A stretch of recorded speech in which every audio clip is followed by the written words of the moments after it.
Everybody talks about how difficult it is to travel in Egypt.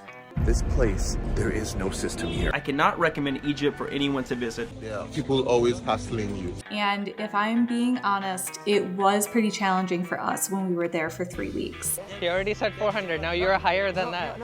We did almost get scammed at that restaurant. Do you follow the guy with a gun or do you disobey him and just go the other way? I don't know. And we're pretty seasoned travelers. But for all of the hassle, Egypt has this incredible history, culture, and natural beauty to it, which is why people still flock there today. So if you're looking to travel to Egypt, here are a few tips that will actually help you avoid common scams, navigate the culture a little bit more easily, and overall just enjoy your time there.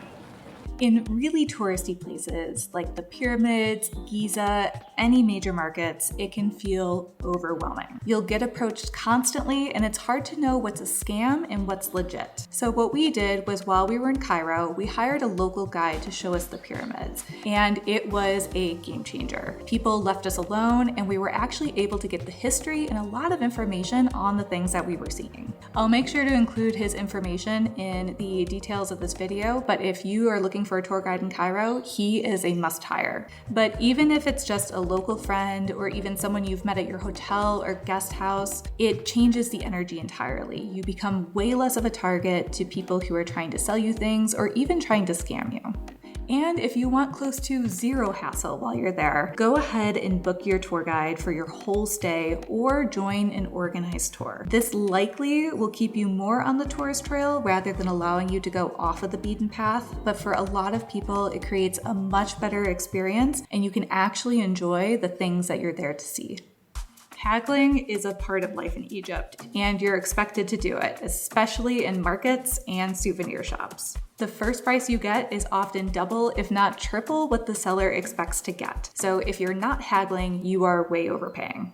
One time I saw a scarf, the first price I got was £1,000. I offered £250, and we eventually, after a few go-arounds, wound up at £400. And believe it or not, everybody was happy. So don't feel rude, go ahead and haggle. It is all just part of the game. And when you do visit the markets, don't default to paying in US dollars or euros. Always pay with Egyptian pounds. It's not necessarily about getting a fair rate, it's more about signaling that you're not new or easily taken advantage of. Locals will assume that if you know the currency and you're using it, you probably know the price of things and you're not easy to mess with. Randomly, when you're walking down the street, you'll hear things like, just look, free gift, no hassle. Spoiler alert, there is always a hassle. You're gonna have to get comfortable with saying no. Be polite, but firm. And it's always good to use Arabic, la shukran, which means no thank you. Just keep walking, and if needed, avoid eye contact. One day, while we were in Luxor, I counted. I got approached 10 times in about 20 minutes. It can be pretty exhausting, but it is just part of the experience. Just make sure to have your boundaries and stick to them. For longer trips like airport transfers or travel between cities, make sure to book your drivers in advance at fixed prices. We used Viator a lot for travel between cities, and it worked out really, really well for us. But even with Uber, we had a driver try to renegotiate with us mid-trip on our way from the airport to Cairo. If not 259, let us out. And it was honestly kind of stressful. So if you like structure and you don't want to haggle every single time, fixed price drivers are going to be your best friend. And even if you follow all of these tips, you're still probably going to get overcharged a few times and fall for a couple small scams here and there. It's frustrating, but it happens. Try not to let a small scam ruin your whole day. Be vigilant, but also accept that a little loss here and there is part of the travel experience in Egypt. It's a different country with a different system that you're likely not used to. Just don't let it steal your joy and ruin your entire trip. A lot of people forget this because Egypt is such a hotspot for tourists, but dress modestly. Egypt is still a conservative country, and while you'll see tourists in shorts at major sites, it's more respectful and honestly more comfortable to cover up a bit. I usually wore loose linen pants and a lightweight shirt that covered my shoulders. You'll avoid unwanted attention and show respect for the local culture. It's a win-win. Now we'll talk about some site-specific tips.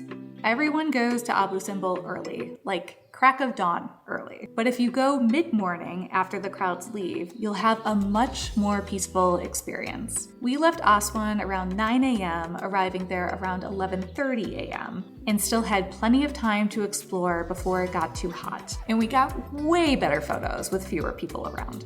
Luxor's West Bank is super flat and very bikeable. We rented bikes to get to Valley of the Kings and some other sites, and it was such a fun and flexible way to explore. There was no need to wait for drivers or haggle with any taxi guys.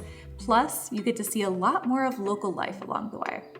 So many people warned us about safety issues with hot air balloons in Luxor, but we did our research and booked with Had Solomon. They were super professional and we felt totally safe. The ride was perfect. Plus, it's literally one of the cheapest hot air balloon options in the world. On the flip side, we took a hot air balloon ride in Cappadocia in Turkey, and this one was just as beautiful, just as incredible for a fraction of the price. And a bonus tip, which is kind of a funny one. When we went to go see the unfinished obelisk in Aswan, we got tricked into tipping a security guard for showing us the second obelisk. If you haven't already guessed, there is no second obelisk.